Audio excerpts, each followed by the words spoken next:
قربانی دا واجب ده. ځکه الله تبارک وتعالی په قرآن کې فرمایي فصلی لربک وانحر، منځ هم د خپل رب د پاره کوه او قرباني هم د خپل رب د پاره کوه. په دې آیت مبارکه کې امر دی او امر د پاره د وجوب راځي.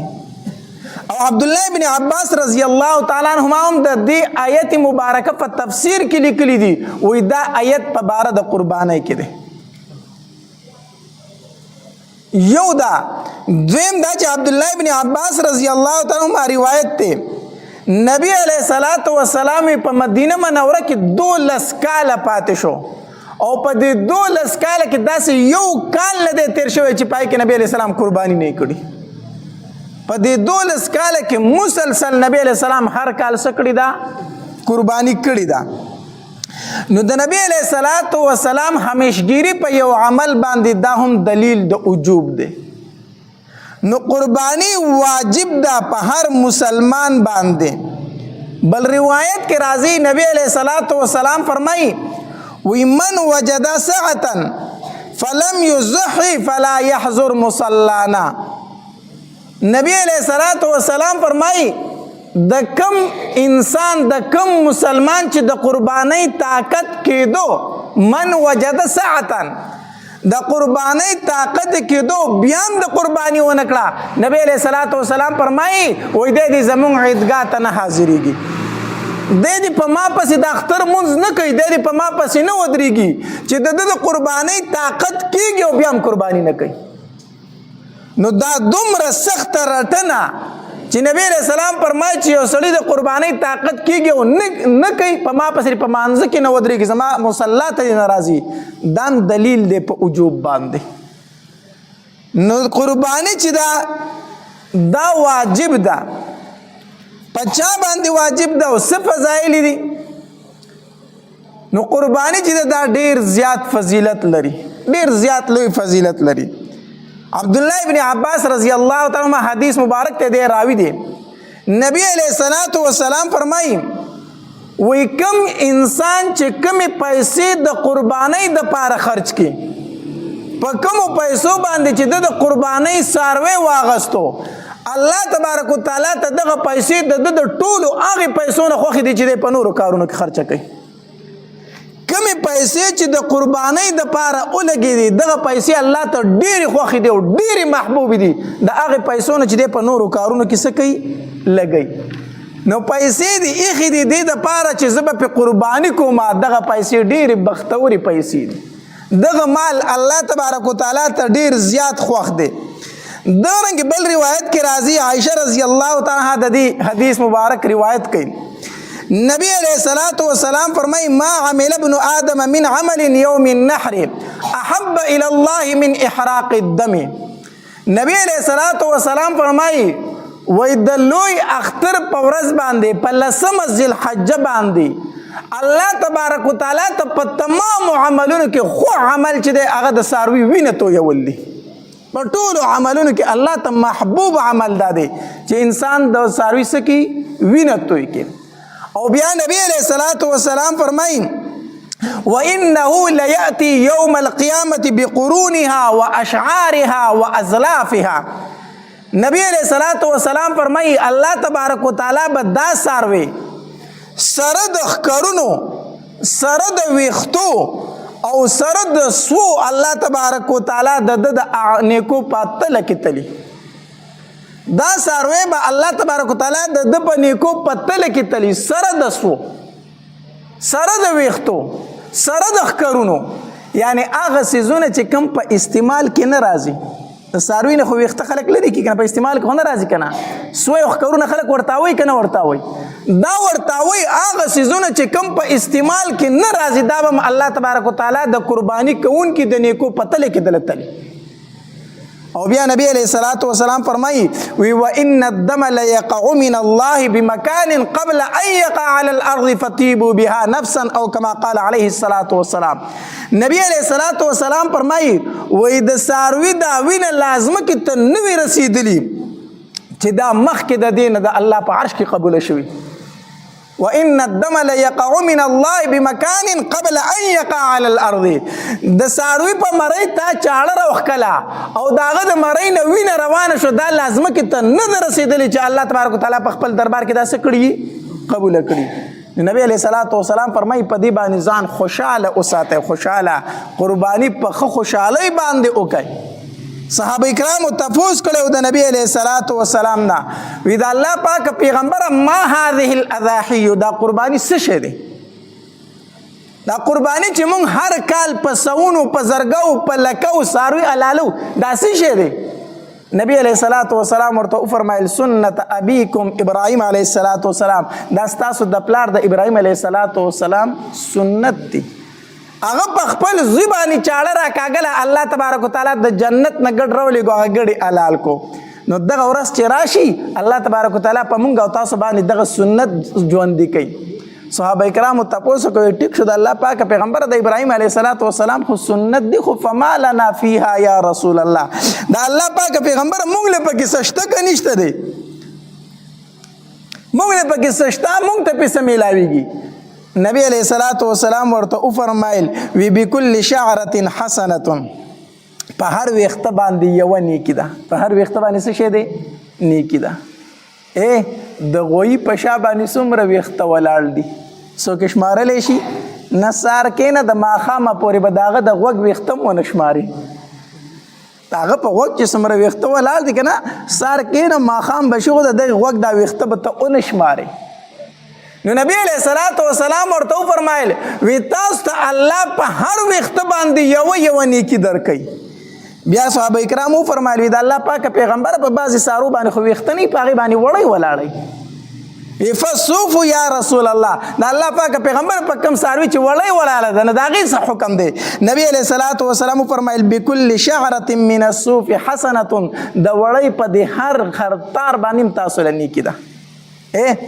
د ګډ په دې شا باندې وړی ولاړی که نه او دې وړی ته چې ګوري په دې باندې یو پشم غونته ښکاري د ویښتو، نري ویښته یو پشم غونته وي، د دغې پشم په دې تارونو درلم څه ده؟ نیکی دی. د حدیث مبارک مطلب دا دی چې په قربانۍ باندې بې شمېره نیکی دی، په قربانۍ باندې څه دي؟ بې شمېره نیکی دی. ولې؟ د غوی د شا ویښته څوک شمارلی شي؟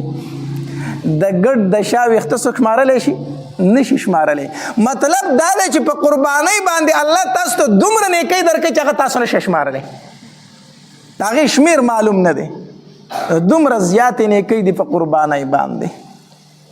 او قرباني چې کېږي ښه طریقه دا ده چې په خپله ورپاسي، خپلې قربانۍ ته په خپله ودرېږي. نبی علیہ الصلوۃ والسلام فاطمه رضی الله تعالی ته فرمایل وی فاطمه بچیا راپاسه خپلې قربانۍ ته ودرېږه، خپل قربانۍ ته ودرېږه، ځکه الله تبارک وتعالی تعالی را په هر قطره د وینه باندې مغفرت ستا د ګناهونو کوي. د وینې په هر قطره باندې الله ستا ګناهونه بخي، تا ته په مغفرت کوي.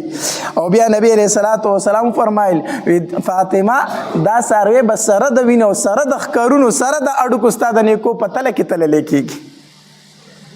او بیا ورته نبی علیہ الصلوۃ والسلام فرمایل الله به درله بدله یو په اویا درکوي، یو په اویا به درله الله د دې بدله درکوي. ابو سعید رضی الله عنه فرمایل وی د الله پاک پیغمبر دا نیکی صرف د آل رسول صلی الله علیه وسلم د پاره دی، د اهل بیتو د پاره دی، او کنه د تمام مسلمانانو د پاره دی. نبی علیہ الصلوۃ والسلام فرمایي نه ابو سعید دا نیکی یوازې د اهل بیتو د پاره دی، دا د تمام مسلمانانو د پاره دی چې الله تبارک وتعالی د دې وینې په هر قطره باندې د ګناهونه معاف کوي. دا ساروی به الله تبارک وتعالی سره د وینو سره د ښکرونو د اړوکو د نیکو په تله کې تلي، او الله به بدله یو په اویا باندې ورکوي. دا یوازې اهل بیتو لنا بلکې دا تمام مسلمانانو لره. په قربانۍ باندې دومره زیات ثوابونه دي، نو پکار ده چې د چا طاقت کېږي چې هغه قرباني وکړي. اوس دا خبره قربانی په چا باندې واجب ده؟ قربانی په چا باندې واجب ده؟ نو قربانی په هر عاقل بالغ مقیم مسلمان او آزاد باندې واجب ده. هر عاقل بالغ مقیم مسلمان او آزاد باندې قرباني صدا واجب ده. په مسلمان باندې قرباني شته، په کافر باندې قرباني نشته ده. الحمدلله الله موږ مسلمانان پیدا کړي یو. الحمدلله الله موږ پیدا کړي یو، مسلمانان پیدا کړي یو. نو په مسلمان باندې قرباني واجب ده. یو خبره دویم نبی علیہ الصلوۃ والسلام فرمای په عاقل باندې قرباني واجب ده. نو په ماشوم باندې قرباني نه، په عاقل باندې قرباني واجب ده. نو په مجنون او په لیونی باندې قرباني نشته. لیوانه دی کو مالدار دی کو غریب دی خو چې لیوانه دی نو قرباني پی نشته. دارنګه په بالغ باندې قرباني واجب ده. نو په ماشومان باندې څه نشته؟ قرباني نشته دی. په مقیم باندې قرباني واجب ده. نو په مسافر باندې قرباني نشته دی. د اختر په ورځ باندې یو سړی مسافر شو نو په باندې بیا څه نشته دی؟ قرباني نشته دی. یو خو هغه مسافر دی چې په بار ملکونو کې په کلونو پاتې کېږي، په هغې باندې قرباني شته دی. ښه ځکه مسافر چا ته ویلی شي؟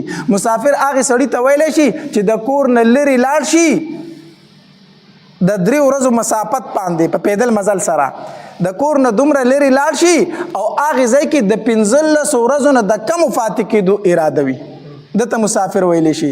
نو کوم بار ملکونو ته چې تلي خو کلونو له تللی دي، هلته خو د 15 ورځو نه دي تللی، هغه مسافر نه دي. ښه هغې به څه کوي؟ قرباني به کوي. مسافر هغې چاته ویلی شي چې یو ځای ته لاړو د 15 ورځو نه د کمو پاتې کېدو اراده وه، نو په ده باندې بیا څه نشته دی؟ قرباني پې نشته. نو په مسافر قرباني نشته دی. او دارنګه په آزاد باندې قرباني ده، په غلام باندې قرباني نشته ده. نن زمانه کې غلامانو نشته ده. او په مالدار باندې قرباني واجب ده. په چا باندې؟ په مالدار باندې. نو په غریب باندې څه نشته؟ قرباني نشته ده. اوس مالدار څوک دی؟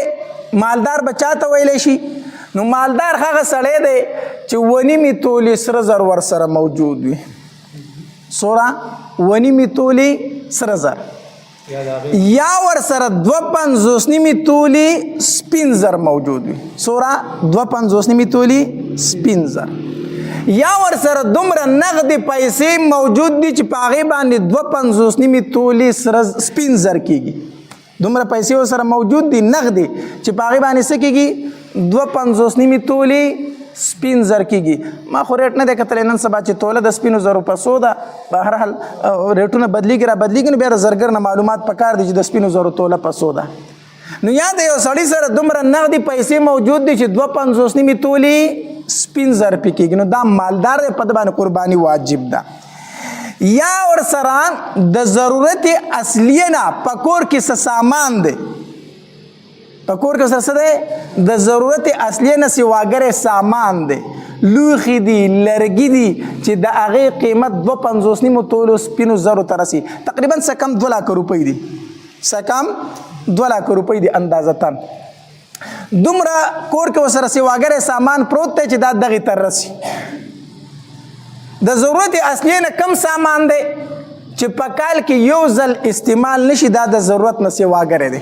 په کال کې یو ځلوم استعمال نشي، دا ضرورت نه سره سواګره دی. لکه د زنانو په دې کمرو کې چې دا لوښي پراته که نه، نو هغه خو په کلونو ته هم ضرورت نه راځي، خو چې صرف د اختر ورځې شي چې کمره راټکوي راپاسئ راښکته راکوز کړي کپړه پکې ووي بیا یې به درو ته اوچت کړي، داسې ده که نه. نو صرف په اخترونو باندې صفایل یې رالي او بیا یې برک دي دغه دري ساتي. نو په دغې لوښو باندې ګورئ هم قرباني ده چې کله د دې قیمت څه کم 2 لک روپو ته رسېدو. دارنګ استاد یو کور د اوسانې دی او بل کور د اسې جوړ کړی دی، یا د په کرایې ورکړی دی یا پکې اسې فقیر پاتې کېږي. نو یو کور چې دی د ضرورت نه سواګرې په دې باندې هم څه شی دی؟ قرباني ده. کو نغدې پیسې در سره وي او که نه وي، خو یو کور د خپل دی او بل کور اسې پروت دی. دا کم کور چې اسې پروت دی د دغې وجې نه په تا باندې بیا څه شی دی؟ قرباني ده. دا خبرې کو نارینه وي او کو زنانه وي. یو زنانه ده د هغې د کمرې سازو سامان دی اسې پروت دی، په کال کې یو ځل نه استعمالېږي او د هغې قیمت څه کم 2 لک روپو ته رسي، په دغې ښځه باندې په خپله قرباني ده. یا یوه ښځه د سره زر دي ورسره، سونه ده ورسره، نو په دغې ښځه باندې په خپله قرباني واجب ده. بعضې خلک تپوس کوي مولي صاحب زما سره خو دومره سونه ده خو قرضدار یم، په ما قرباني شته که نشته دی؟ دا سوال د دې سړي غلط دی. دا سوال د دې سړي څه دی؟ غلط دی. یا خو دوکه ورکوي یا دا سوال غلط دی، پوهېږي پې نه.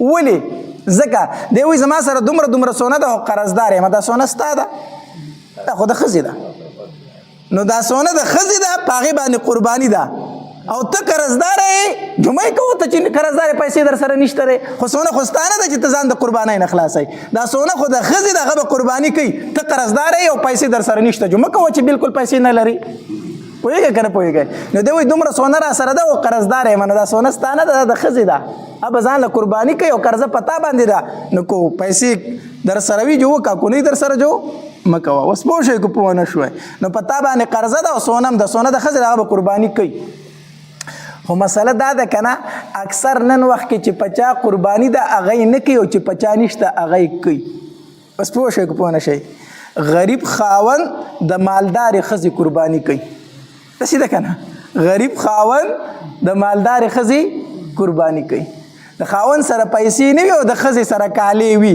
نو په دې خاوند قرباني نه وي او د ښځې باندې وي نو د خاوند د ښځې هغه قرباني کوي نو غریب خاوند د مالدارې ښځې څه وکړي قرباني وکړي هر ښه خبره د احسان دی ورسره هغه ورلم د کور ډېر کارونه کوي نو که د قرباني وکړئ چلو شو صحیح ده که نه یوه خبره نو په دغې کسانو باندې قرباني څه ده واجب ده کو نارینه دی کو زنانه دي اوس څه زامن دي د پلار سره شریک پاتې کېږي په بار ملک دي یا دلته دي پیسې ګټي خو کور ته راوړي ټولې پیسې پلار له ورکوي ټولې پیسې چا له ورکوي پلار له ځان سره بینک بیلنس نه ساتي په جیب کې پیسې نه ساتي نو بیا قرباني صرف په پلار شته او په زامنو نشته ما پرې مسله پوه شو که نه زامن دي د پلار سره شریک پاتې کېږي خو ټولې پیسې راوړي پلار له ورکوي او په خپل جیب کې څه شی نه پرېږدي نو بیا قرباني په پلار شته او په زامنو باندې نشته دی خو داسې زامن نن سبا ډېر کم پاتې شوي دي چې ځان له بینک بیلنس نه ساتي ټولې پلار له ورکوي ښه دی چې لږې پلار له ورکوي نو ډېرې د ده په بینک کې پرتې وي نو که چېرته پلار له هم ورکوي او ځان له بینک کې هم ساتي ځان له جیب کې سیټ کوي تی هم نو بیا په دم قرباني ده او په پلار هم څه ده قرباني ده په مسله پوه شو که پوه نه شوئ که ځان له په جیب کې بالکل نه پرېږدي ټولې پلار له ورکوي خو بیا پته نشته دی خو ځان له هم سیټ کوي او پلار له هم ورکوي نو بیا په دم قرباني ده او په پلار هم قرباني ده چې کله د سره څه کم 2 لک روپۍ په بینک کې پرتې دي د زوی سره ځان له مسله پوه شو که پوه نه شوئ درېیمه خبره پلار خو نشته دی خو رونه شریک پاتې کېږي رونه شریک پاتې کېږي مشر ورور ته پیسې راغونډوي یا په کور کې یو تن مشر کړی هغه ته پیسې راغونډوي اوس د قربانۍ څه مسله ده نو چې کور کې دومره پیسې چې دوی شریکې راټولوي کو هغه دومره وي چې هر تن پې صاحب نصاب جوړېدو هر تن پې څه جوړېدو صاحب نصاب مطلب 3 رونه دي او په کور کې 6 لک روپۍ پرتې دي په کور کې 100 لک روپۍ پرتې دي 3 رونه دي او په کور کې 6 لک روپۍ پرتې دي د هر رور 100 روپۍ رسي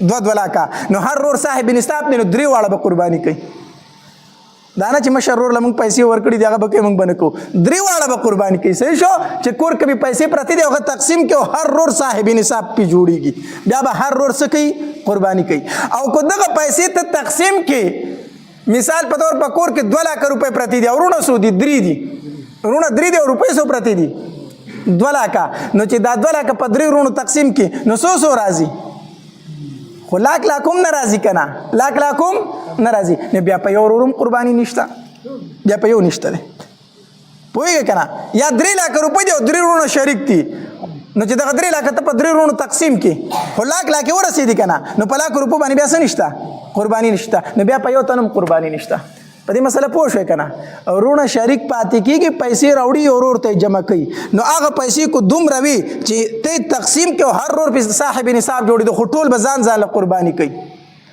او که تقسیم یې نه کړي او که په هر تن د صاحب نصاب پې نه جوړېدو چې تقسیم کړي بیا په یو تن مو نشته په دې مسله پوه شوئ یو مسله بله یاد وساتئ اوس وایي چې نه مولي صاحب موږ مشر ورور اختیارمند کړی دی هغه دې قرباني وکړي هغه دې څه وکړي یو خبره یاد وساتئ دا موږ د کور د طرفه قرباني کوو د سره طرف نه د کور د طرف نه د کور د طرف نه قرباني نه ښه د کور د طرفه قرباني نه د قربانۍ دپاره به یو تن مخصوص کوئ 4 رونه دي او دا زموږ د 4 واړو د طرفه ده حصه یوه واچئ د ټولو هغه قرباني خرابه کړه د ټولو قرباني څه کړله چې ته 4 رونه یې او په 4 تنو باندې یوه حصه نیولې ده نه دا خبره دې کوم ځای ته ورسوله دا خو تا د 2 نه ور واړولو د ټولو قرباني دې خرابه کړه یو تن به مخصوص کې دارونه به ورته وایي چې ته قرباني وکړه او مونږ قرباني نه کوو. نو دا قرباني به صرف د دغه یو ورور د طرفه د نور ورور د طرفه به ما په دې مسله پوه شو که پوه نه شوی. دا قرباني به د یو ورور د طرفه د نورو د طرفه به نه قرباني به یو تن د کور د طرفه به قرباني نه کوي چې مونږ دا د کور د طرفه قرباني کړې ده.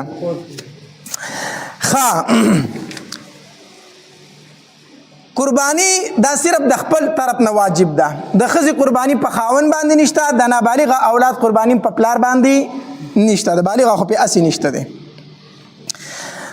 دا خو دغه د قرباني متعلق یو څو مسلې شوې. ټیم څه دی؟ اوس څاروي به اخلی که نه؟ څاروي به اخلی نو په کومو څارو باندې قرباني کیږي او په کومو څارو باندې قرباني نه کیږي. اوله خو دا خبره یاد وساتئ، بهتره دا ده چې د قربانۍ دپاره څاروی الې چې د هر قسمه غیب نه پاک وي، ښکلې څاروی وي او د هر قسمه غیب نه پاک وي او په عمر باندې هم پوره وي. کوشش وکړه چې داسې څاروی ځان له واخلي. عمر د څاروو څه دی؟ نو ګډ او ګډه، چیلې او چیلۍ، د دوی عمر یو کال دی. څومره؟ یو کال. خبره پوه شوه که پوه نه شوی؟ غوین څاروی دی، غوا او غویې، سنډه او میخه، د دوی عمر 2 کاله دی. که په 2 کالو کې یوه ورځ کمه وه قرباني پې نه کېږي. او اوښ چې دی نو د عمر 15 کاله دی، که د 15 کالو نه یوه ورځ کمه وه نو قرباني پې نه کېږي. الله دې موږ له توفیق راکړي چې د اوښ قرباني خو هم چېرته وکړو که نه. پنجابیان ښه دي د اوښانو قرباني کوي، ټیک شو که نه. دلته د اوښ عمر څه شي له بیانو، اوښ څوک حلالوي نه نو، پوهېږې که نه. نو دا قرباني د ګډ او د ګډې، د چیلي او د چیلۍ عمر څومره؟ یو کال. د غوین څاروي، غوا او میخه، سنډه، غوا غویې، سنډه او میخه، د دې عمر څومره؟ 2 کاله. او د اوښ او اوښه د دې عمر څومره؟ 15 کاله. د دې نه چې عمر یوه ورځ کمه قرباني پې نه کېږي. په ګډ کې یو مسله یاد وساتئ، دا صرف په ګډ او ګډه کې د چیلي کې هم نه ده. که چېرته داسې ګډ و که نه چې د کال نه د کال نه عمر کم و، خو د صحت نه داسې جوړ او ښکلی ساتلی شو چې د کال په ګډو کې پرېږدو نو پته یې نه لګي چې دا د کال دی او که د کال نه دی، بیا په هغه باندې قرباني کېږي. خو دا خاصیت صرف د ګډ دی چې د ګډ د کال نه عمر کمی خو صحت برابر وي، ښه ساتلی شوی، ښه صورت دی. د کال د ګډو سره ورپرېږدي پته یې نه لګي، بیا په دغه ګډ باندې څه کېږي. خو دا صرف د ګډ مسله ده. ګورې د چیلي او د چیلۍ نه ده، عمرونه دغه دي. عمر لحاظ به کوئ. غاښونه چې غاښ یې کړي او که نه دي کړي، نو دا غاښ صرف علامت دی. دا غاښ څه دی؟ علامت دی. تا په کور کې ځان له څاروی ساتلی دی او تا ته پته ده چې د 2 کاله عمر دی او غاښ یې لا نه دي کړي، قرباني پې کېږي. غاښ یې لا نه دي کړي خو عمر یې څومره دی؟ 2 کاله دی، نو قرباني پې کېږي. خو د سوداګرو په خولو پسې به ګورې نه ځئ. صحیح شو؟ دا چې د کور څاروی و تا ته پته و چې د عمر پوره دی، د سوداګرو په خوله پسې به نه ځي. سوداګر کو درته ډېر وي چې ګورې د عمر پوره دی، مړه هسې غاښ یې نه دي کړي. صحیح شو که نه؟ نو په دې باندې یقین ډېر کم سوداګر به داسې چې هغه رښتیا وایي که نه. هغوی په سر لاس کېدي وایي قسم دی دا یې سر دی، ټیک شو که نه؟ وایي دغه یې سر دی. د 1,00,000 روپو څاروی به یي د په 1,00,000 روپۍ اخیستی وي او تا ته باندې به یې خرڅوي په 2 لکه او په سر به وله لاس کېدي وایي قسم دی دغه یې سر دی. دا یې څه دی؟ نو سر خو دا دی، خو ته به وایي چې دا دی چېرته دی پیسې یادوي، هغه یې دغه سر یادوي. ټیک شو که نه؟ نو سوداګرو کې ډېر کم رښتیا واله راځي. یو سوداګر ما ته مولي صاحب یاسې معمولي غونته دروغ به پکې جایز نه وي که نه. مې ناولې نو د دې نه بغیر خرڅېږي نه که نه، نو څه نسج گنجایش خو چې پکې وې که نه، مې د سره پکې گنجایش نشته، د سره پکې دا به رانه بیا ته داسې خرڅ کړې. ټیک که نه؟ نو خبره دا ده سوداګرو په خوله نه په کور کې د څاروی ساتلی او تا ته عمر معلوم و نو بیا دغه قرباني څه ده؟ جایز ده. دغه ده. بهرحال زه وخت پوره دی. و آخر دعوانا ان الحمد لله رب العالمین.